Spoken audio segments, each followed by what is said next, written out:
Hi everyone, I am Beju Gordia, founder of Dynamo health food products. अगर आप किसी भी प्रोडक्ट को ओवरसीज एक्सपोर्ट करना चाहते हैं तो सबसे पहले आपको इनकी इंपोर्ट प्रोसीजर एंड रिक्वायरमेंट पता होनी चाहिए जहाँ पे भी आप एक्सपोर्ट करना चाहते हैं। इस नॉलेज से आपका एक्सपोर्ट स्मूथ होगा and unnecessary delays and compliances issue आप अवॉइड कर पाएंगे।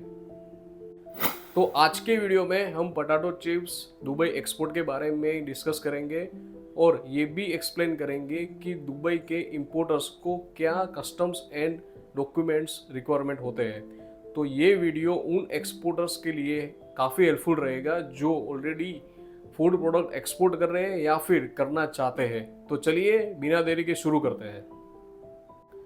दुबई में कुछ लाइसेंस एंड अप्रूवल्स मैंडेटरी होते हैं जो इंश्योर करते हैं food products health safety and compliances को मीट करें। तो चलिए पॉइंट टू पॉइंट डिटेल में देखते हैं। तो सबसे पहला जो डॉक्यूमेंट है वो है ट्रेड लाइसेंस, जो department of economic development issue करता है। ये लाइसेंस इंपोर्टर को लीगली काम करने की परमिशन देता है। विदाउट दिस लाइसेंस इंपोर्टर जो भी ऑपरेशन करे वो इलीगली माना जाता है। दूसरा इंपोर्टेंट लाइसेंस है food import and re export licence, जो दुबई म्यूनिसिपैलिटी इश्यू करती है। अगर आपका importer regular food product import या एक्सपोर्ट कर रहा है तो ये लाइसेंस लेना मैंडेटरी है। Without this licence food related product और शिपमेंट्स क्लियर नहीं होते।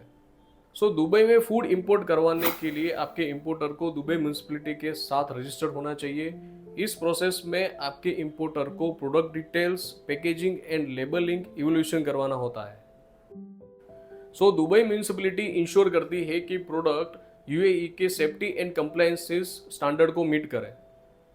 पोटैटो चिप्स और अदर फूड प्रोडक्ट्स एक्सपोर्ट करते वक्त आपको लेबलिंग रिक्वायरमेंट का ध्यान रखना जरूरी है।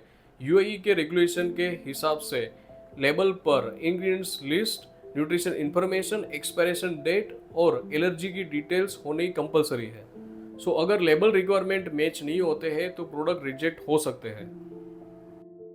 पॉइंट नंबर 5 है हेल्थ सर्टिफिकेट।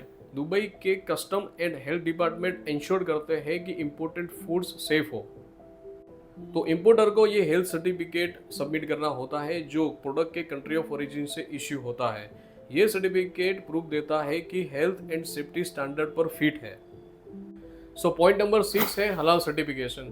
दुबई एक इस्लामिक कंट्री है और यहाँ पे हलाल सर्टिफिकेशन का बहुत इंपॉर्टेंट होता है, स्पेशली अगर प्रोडक्ट एनिमल डिराइव्ड और मीट बेस्ड हो। हलाल सर्टिफिकेट ये इंश्योर करता है कि प्रोडक्ट इस्लामिक डाइटरी लॉ के हिसाब से प्रोसेस किया हो। पोटैटो चिप्स में ये जरूरत तब पड़ती है अगर इसमें कोई एनिमल बेस्ड इंग्रेडिएंट्स हो। तो मैं एक्सपोर्टर्स को ये रिकमेंड करूंगा कि आप दुबई म्यूनिसिपैलिटी या फिर लोकल लीगल एडवाइजर से कांटेक्ट करिए ताकि आपके प्रोडक्ट की कंप्लायंस परफेक्ट हो। बिना प्रॉपर प्लानिंग और डॉक्यूमेंटेशन के आपके शिपमेंट कस्टम में डिले या फिर रिजेक्ट हो सकती है। अगर आप दुबई या फिर अदर कंट्री में एक्सपोर्ट करना चाहते हैं तो डॉक्यूमेंटेशन एंड कंप्लायंसेस मस्ट है। अगर आप एक्सपोर्ट एंड इंपोर्ट में इन डेप्थ नॉलेज चाहिए तो आप हमारी EXIM online and offline training join कर सकते हैं। नीचे दिए गए नंबर पर आप हमें कांटेक्ट कर सकते हैं। हमारी अपकमिंग बैचेस जो हमारी वेबसाइट्स में भी अपडेट होती है तो आप उनके थ्रू भी अपडेट रह सकते हैं।